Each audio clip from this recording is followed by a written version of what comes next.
iron. But typically, the stuff that grows in the water column will strip out all the nitrogen, nitrate and nitrite, and ammonium. And once that's used up, the production basically stops, or at least is reduced to a very low level.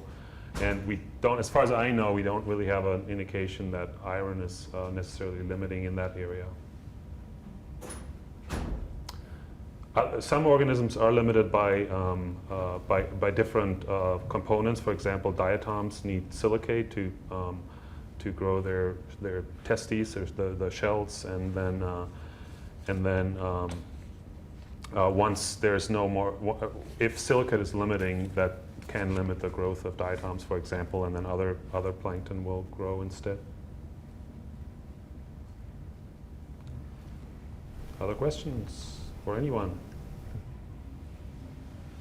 You said productivity falls to the bottom more in cold water than in warm water, is that right? Can you say a little more about that, or explain that effect a little bit? Sure. Want to?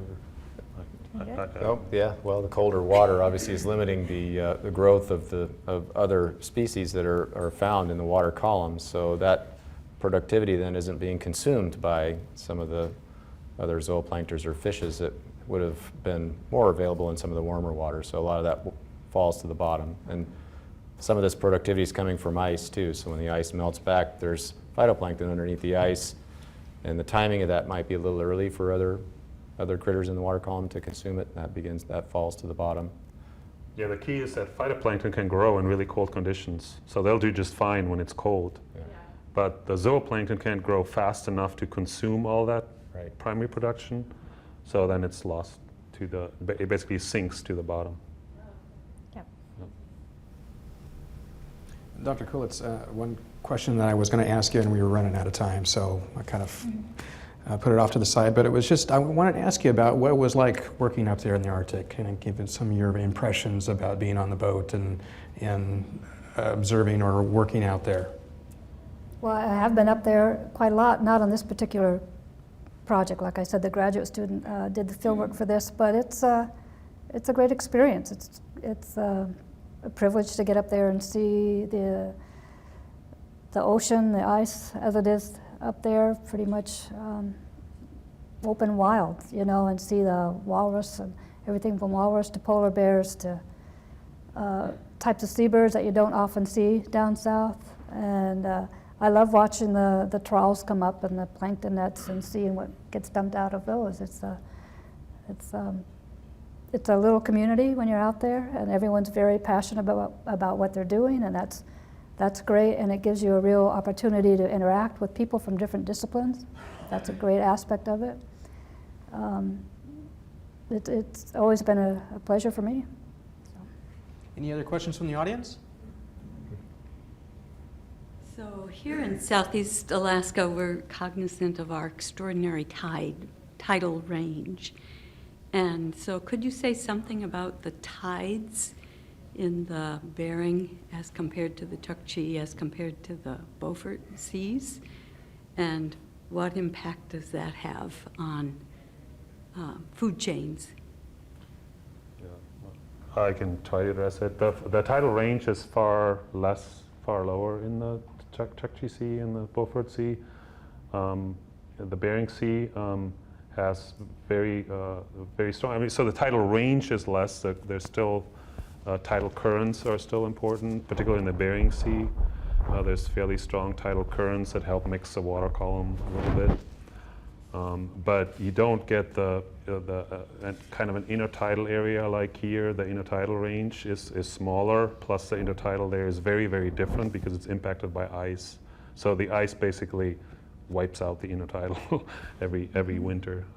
It gets scoured, and winds push the ice around, and so to a fairly deep depth, all the organisms on the surface can't really attach to the substrate like you would find here in Southeast. So it's a very different environment. Yeah.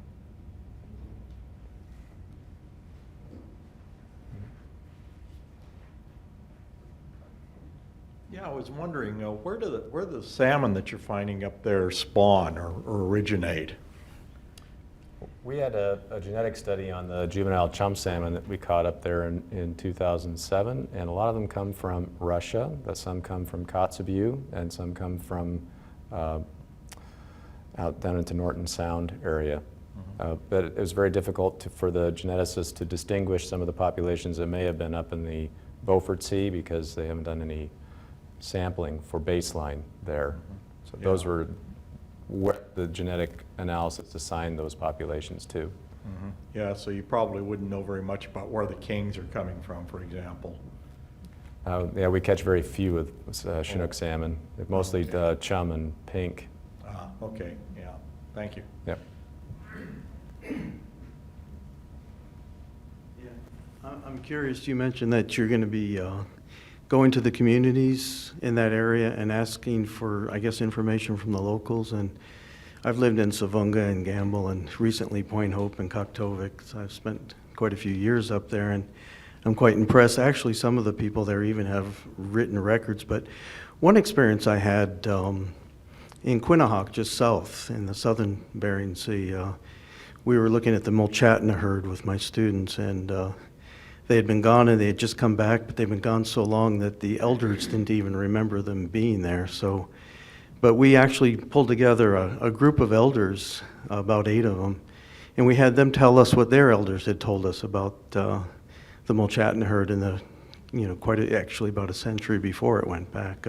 I'm just wondering what you're planning to do in those communities, and if you're going to try to even find some of the information that the elders know from their elders, and how you're going to go about doing that. Yeah, so the North Pacific Research Board has funded Henry Huntington. I don't know if you know him. He probably has been around in some of the areas that you've just mentioned. He's going to be the one that is going to the communities and interviewing local knowledge on birds, mammals, foods that they've been eating. So it's Henry's project. Any more questions? Hate to let them go so soon. Have you hypotheses about the demise of the common murres and the alleged toxic blooms that may be affecting everything from whales to other creatures? Thank you. Yeah, we haven't, don't have evidence of that happening in the Arctic that we know of, but of course that's happening statewide. The common murres have been like 95% of the birds picked up. There are a whole group of birds that have been affected, but most common murres, and that's mainly in the Gulf of Alaska, but it's extended up through the Alaska Peninsula into the southern Bering Sea as far as Pribilof Islands. As you probably know from what we're still getting reports. The peak seemed to have occurred right around end of December to January, but this die-off has been over a year now, ongoing. Last year they had, the murres had almost total breeding failure or abandonment at several colonies that have been monitored for a long time. First time this has ever happened in 25 years of monitoring. We've sent probably 120 carcasses to the National Wildlife Health Center for analysis, and in addition conducted autopsies on site and birds that we've collected, and it's all been from starvation. We don't know if that's there could have been some harmful algae impact which made them weak to begin with. These birds tend to pile up by the thousands after a big storm. In the winter, we often have, I'm backtracking a bit, but it's not uncommon for murres especially to have die-offs in the winter. It's a very rough time for birds, especially young birds, and they die after storms. They can't feed. But to have it last this long and include breeding birds and throughout the state, it is the largest die-off that we know of, at least in terms of extent. We haven't got actual estimates yet of the estimated number of birds, but in terms of the bodies counted and the length of time and the geographic extent, it's the largest ever. And all indications are that it's related to the warm water, exceptionally warm water we have, probably affecting their prey. The prey just aren't there. Either the prey have dispersed further offshore or in deep water. But murres can dive very deep. They can dive 100, 200 meters. So It appears that there just aren't any prey there, and from what I've heard from preliminary work by NOAA folks, the prey, especially in the Gulf of Alaska, the small fish, juvenile pollock especially, just aren't there. And it's probably related to the warmer water. We have similar surveys, integrated ecosystem surveys in the Gulf of Alaska, and in 15 and 16, when we were out there from May through summer, this is about Prince William Sound west into Kodiak and further west. The surveys indicated that there were very few of the small forage fishes, the H0 pollock, almost none, and as compared to some of the historical time series that we've seen in our sampling in the past. So it was very unusual. The warm water may have had an effect on that. It happened 2 years in a row. When our assessment surveys go out to assess more of the older age classes, a couple of years later, they're finding now that some of those age classes are missing. So really, it looks like there was no food in the water column in those years where the warm water was along the shore. So we're very interested in what's going to happen this summer. The Alaska Maritime Refuge is going to have, along with the Park Service and Fish and Wildlife other branches of Fish and Wildlife Service, will be checking the colonies to see if we can detect a trend. In the past, we've not actually been able to detect a difference at the colonies, and that's partly because there's such a huge number of birds that aren't breeding yet. They might not breed till they're 4 years old, and so there's often a reservoir of extra birds to show up at the colonies if a lot of them die. Plus, in the past, it's usually been younger birds that have died, and now it's a mix. But in addition, I did want to point out that we did have in 2013 the first occurrence of avian cholera occur in the North Bering Sea. That was at St. Lawrence Island. And in that case, the locals alerted us to the fact that there were dead birds rolling in the waves, and various species, mostly the auklets and murres. And when we sent those off for testing, they tested positive for avian cholera. Now that's usually a disease of waterfowl in the lower latitudes, like down in the lower 48. It's the first time it's been recorded up here in Alaska, and the first time one of the few times it's been recorded in a seabird at all. And of course, that's a great concern to people up there that subsist on these birds in the spring. When we later did an estimate based on the beach walks that the community members did for us, it was at least 36,000 birds, probably, that died during that event. And of course, in the spring, you have a large mass of almost the world population of spectacled eiders in the open leads there in the Polinia, south of St. Lawrence Island. Spends the winter there in the spring. And they're very concentrated, so there is concern that if avian cholera can occur in this very cold environment, as far as the North Bering Sea, then that could be a danger to species like the eiders that are aggregated in these open leads during the spring.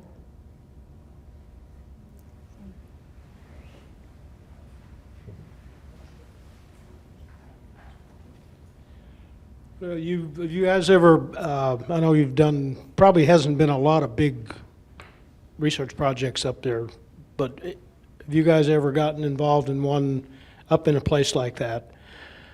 Gotten up there, started studying, looking at what, doing your work, and then found something that was totally unexpected. Looking at fish, looking at birds or crab, and found something geological that, oh my God, where'd this come from? Well, You know, my background is in very, very deep ocean. And from some of my old shipmates and some of my old classmates, actually on Alvin out of Woods Hole, virtually every dive those guys make, they find something new, totally new. So I can't speak for the at depth, but in the surface where the salmon are at, the juvenile salmon, that 2007, I didn't show the rest of the survey grid, which goes all the way down into the southern Bering Sea, but the highest catches of juvenile salmon occurred in the Chukchi Sea that year, from the Bering through the northern Bering up to the Chukchi, and we've never seen that before. So that 2007 was extremely unusual for us. In terms of new species in the 2012, 2013 survey, we didn't observe anything that hadn't been observed before. For fishes, we certainly did, and that's Alaska Fisheries Science Center in Seattle that did the bottom trawl surveys. There were probably some range extensions for invertebrate species, and probably a number of species that had not been seen in the Chukchi Sea before, but that could be because there hadn't been much sampling or because it was a true range extension. We don't really know.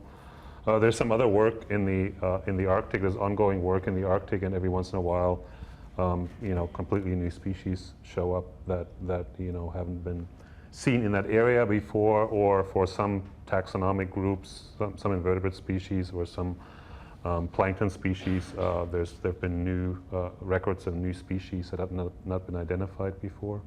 Certainly not uncommon because it's an area that just hasn't been sampled that much, similar to the deep sea.